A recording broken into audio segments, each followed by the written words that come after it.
Hi guys, it's Aegis here. So today I'm here with another decent deck profile. Last time I covered Harry, so this time I'm covering the Nightrose deck profile.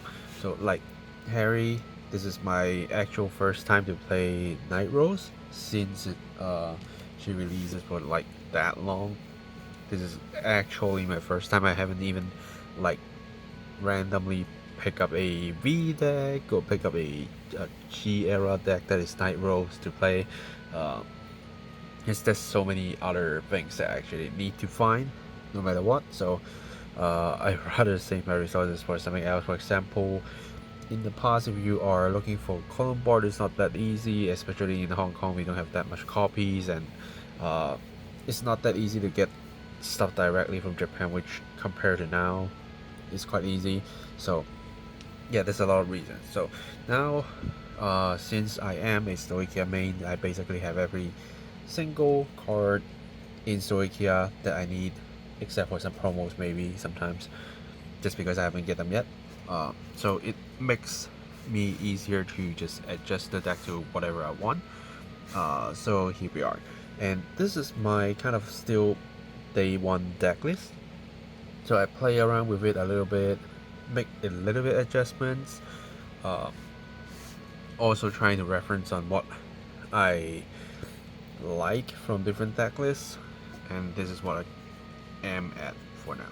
So let's go over the right line and the G zone first. So right line is just simple, the Nightrose right line, where we get draw and get a crash. When Nightrose right on the column board, we get to Soul Blast 1, look at top 7, and then put 1 into the drop zone, and 1 cut to your hand. So you have a chance to get something great.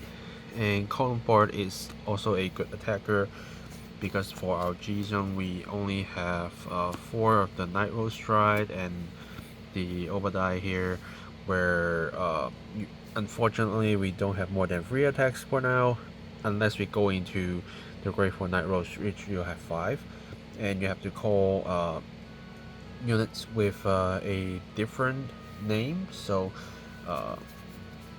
well, that means you will have to just use column bar when you need. Yeah, so with Obadiah, it is a good card for you to filter your deck to put some good stuff into the drop zone so that you can reuse them, and you can bring something back. And if you actually bring a Regard with hollow ability, you can get +5 for that unit as well. So it helps you to do filtering and also pump up your power, and it's a main ways for you to flip your G zone faster. So it's great as is, even though we don't get more than 3 attacks. But if we are making our drop zone bigger and bigger and bigger, which means our power, it also increases with the increase of drop zone, because there's a lot of cards that requires you to have certain amount of cards in your drop zone in order to get the power buff. So this is important.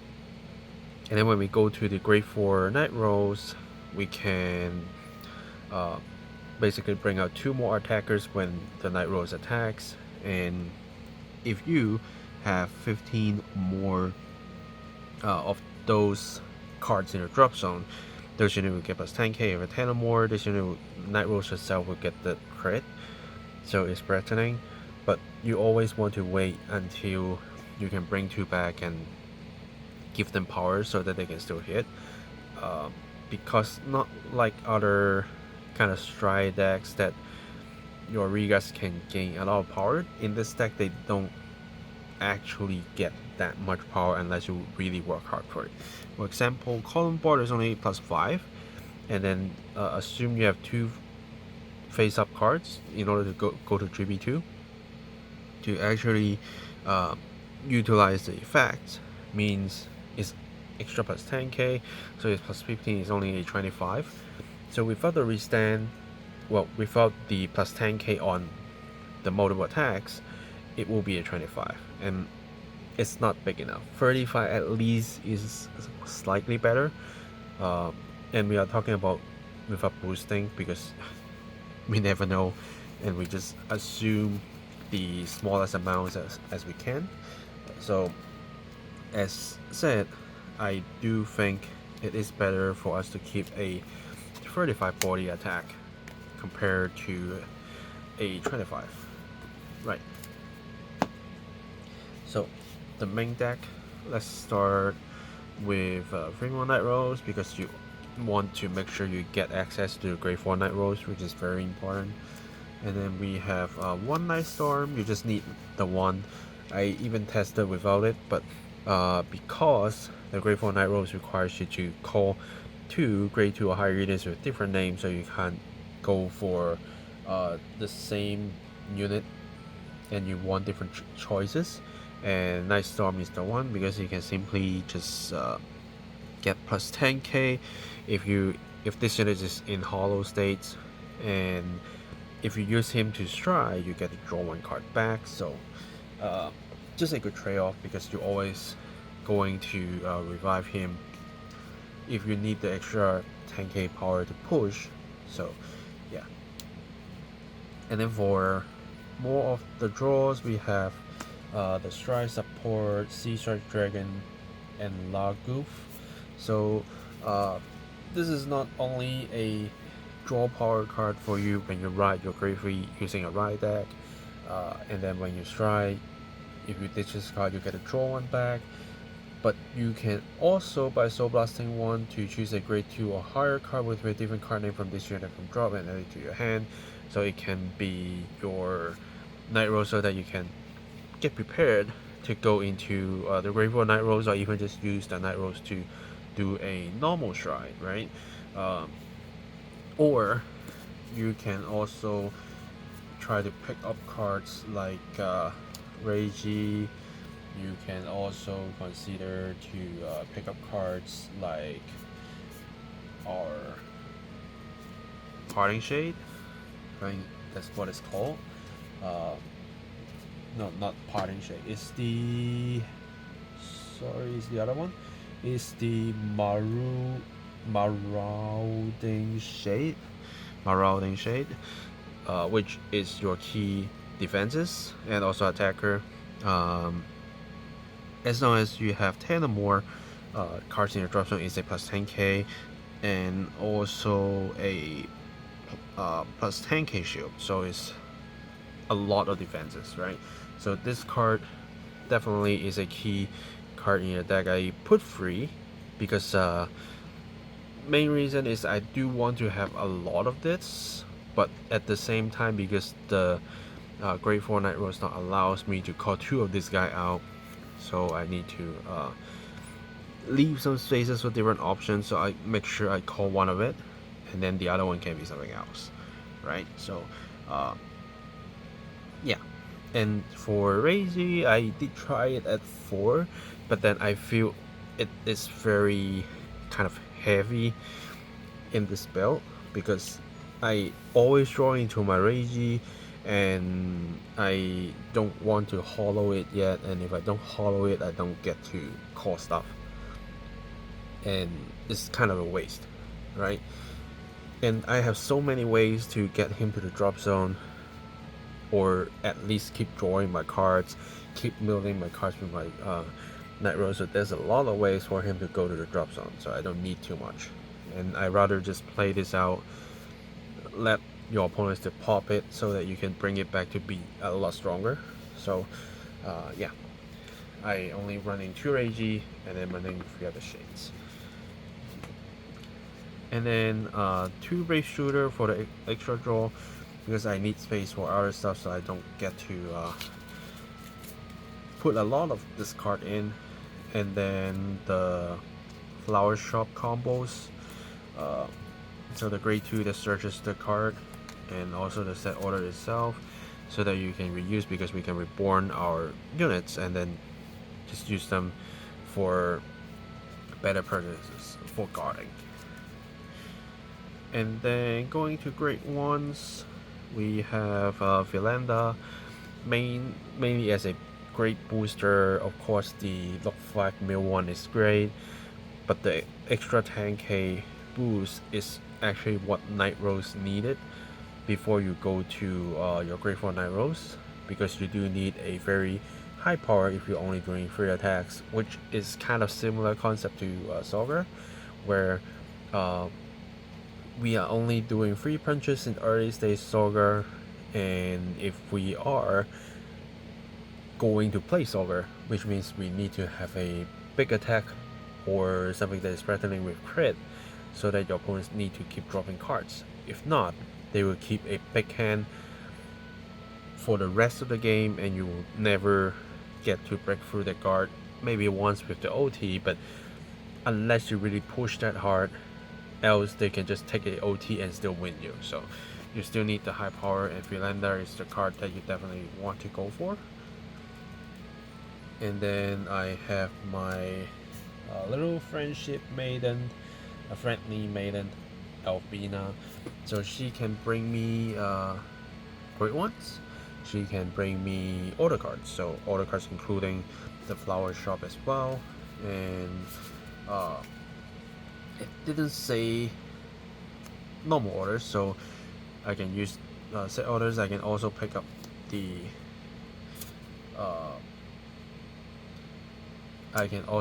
Ghost Chase. Suddenly, I'm not sure why I just forgot this name. Haven't been using this card for so long. Yeah, choose an elder card with a regular speed when you drop and add it to your hand, so you can just bring this back. But mainly for the great ones. But if you really need to use the Ghost Chase, you can, so that you can reuse things that you call from the drop zone, bounce it back to your hand and use them to card again, and then bring them back. Which one of the easiest and effective way is to call your OT out, and then use the Ghost Chase to bounce it, and then use it as a 50k shield, and then the next turn you bring back the OT again, you use Albina, pick up the Ghost Chase, and then do it again.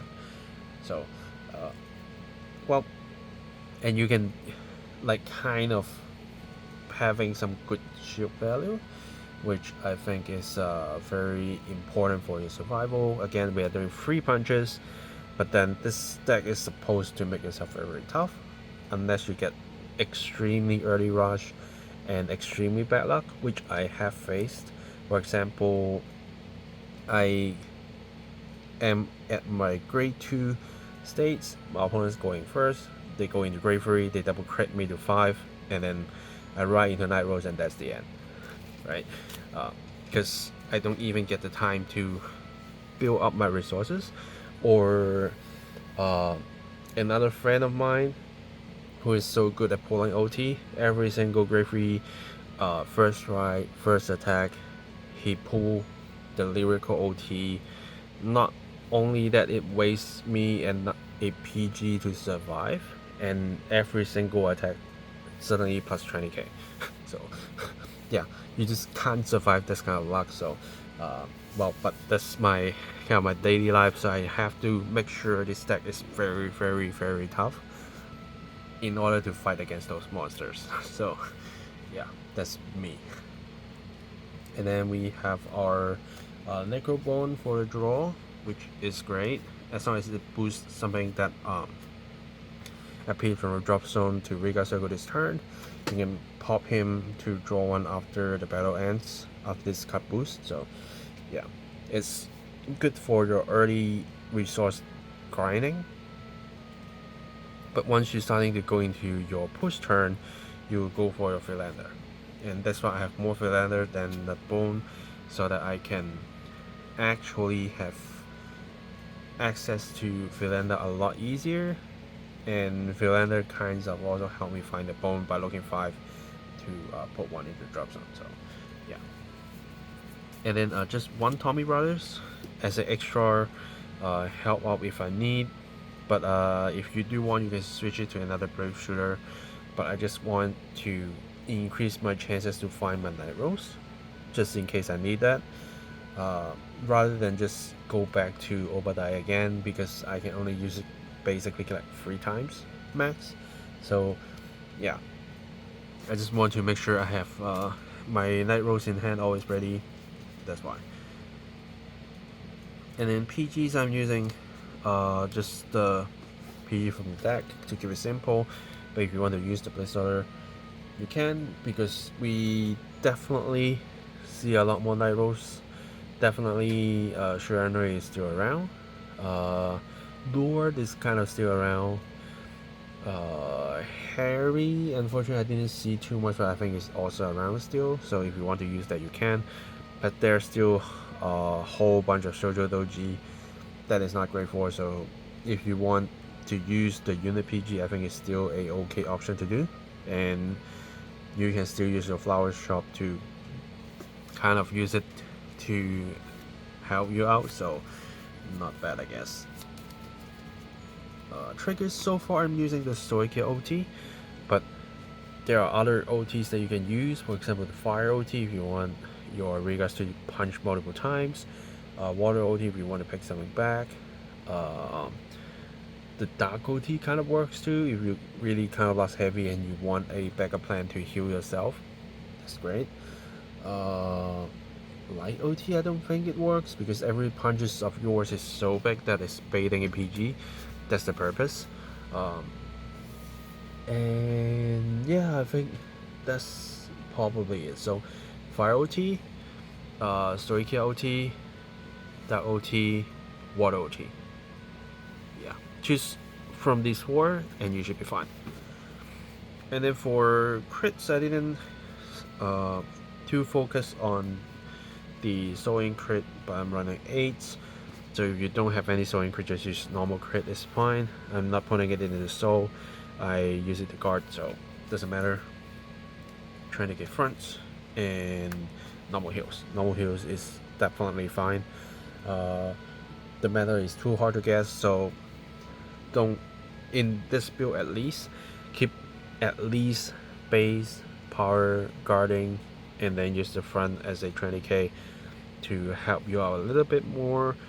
Use your shade to also help you out a little bit more, then it should be okay, right? Because if you use 10k heals in here and like against the early rush and your opponent is asking you for a 15k guard and you only have that 10k heal in your hand, you're going to cry. So I think keeping base 15k shield value is definitely a better choice for Nightrose.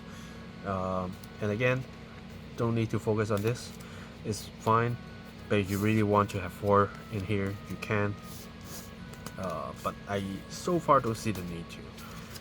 Yeah, so this is the build where we early trying to grind, and these ones you can just simply play them out for early rush if you want to have a faster pace. Philander definitely helps. Really, if you really draw it, you can just call it out and fight. The shades definitely for sure. These ones helps you to draw from your strides, and this is also a very good card for you to build up your board back because you don't actually use too much of your soul. So yeah, so far everything is looking okay, but you just need to get used to only doing 3 punches, not like before with Nightrose we always punches more than 3 times and even more, right? So get used to it, play it, take your time to actually learn with the deck because it actually requires you to practice a lot to know what you do, because even with the crest who help you out from milling 3 to put 1 back to your deck, you might still kind of running out of cards quite fast, right? So you do need to know when is the moment for aggression, when is the moment to take a kind of slower pace while building a big hand so they can survive still, because if you don't have a big hand it will be tough. And I just saw the Singapore WGP, right, where the unknown is kind of crushing Nightrose very very hard because they can rush you early and they are doing a lot of attacks to just keep baiting your shield. So yeah, this requires a lot of practice making the right decision to, even when you are going downhill, it's not, you are not going out that bad, right? So keep practice, try this out. And because I have this premium version and I also have the normal version of the Nightrose deck, so I'm going to make another build where I do want to try if I maximize the aggression with this deck, how can it be? So I will be testing that out, and you will see it once I tried it out, and if I feel good about it, then yeah, that will be another deck profile.